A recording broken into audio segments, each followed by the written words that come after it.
Hi everyone, today I'm going to be showing you how to do a running stitch, which is a hand stitch for seams and gathering. It's basically going to be working from right to left or left to right, whatever is your more dominant hand, to go up and down the layers of fabric that you have to create a seam or a gathering seam. So I have 2 layers of fabric here. And I am going to do a 1/2 inch seam allowance to indicate that running stitch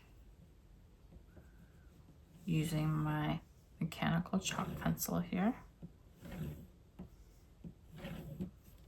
And I'm going to just go ahead and notch the back at the ends here. Just a quick notch just to know where that 1/2 inch point is. And I already have my thread. I created a knot at the end. And I'm gonna flip over. This is the back of my fabric. That's where the 2 notches are. This is the front, so I can see. And I mentioned this before, but I always like to start my first stitch from the back of my fabric so I can hide this knot right here. So I don't want it to show at the front of my fabric. And what the running stitch is, you're just basically gonna stitch a 1/4 inch and go front to back, front to back. And I usually like to, it's gonna be like an accordion here.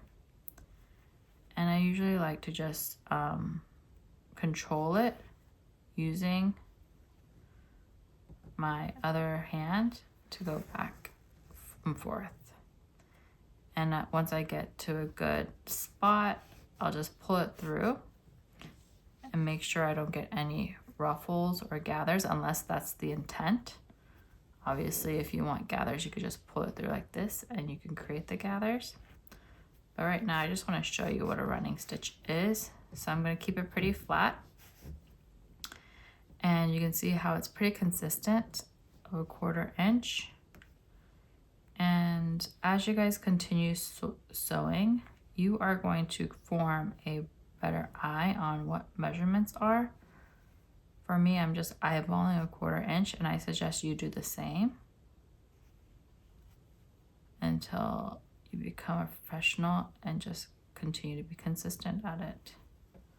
So I'm at the end here. I just pulled that thread through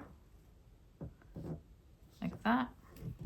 And you can see here how I'm at the end, but I'm at the front and I don't like that.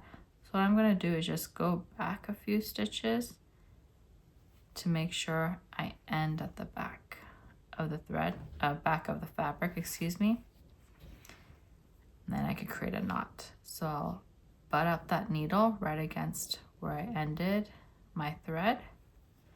And I'll do 1, 2, 3 loops.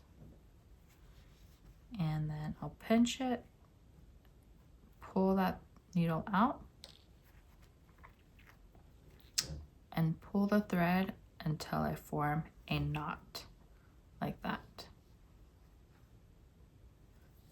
And then I'm just going to create a stitch real close to it so I can have an ending knot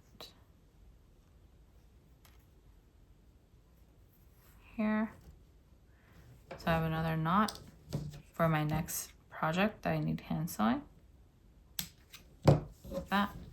Put that aside. And that's my running stitch.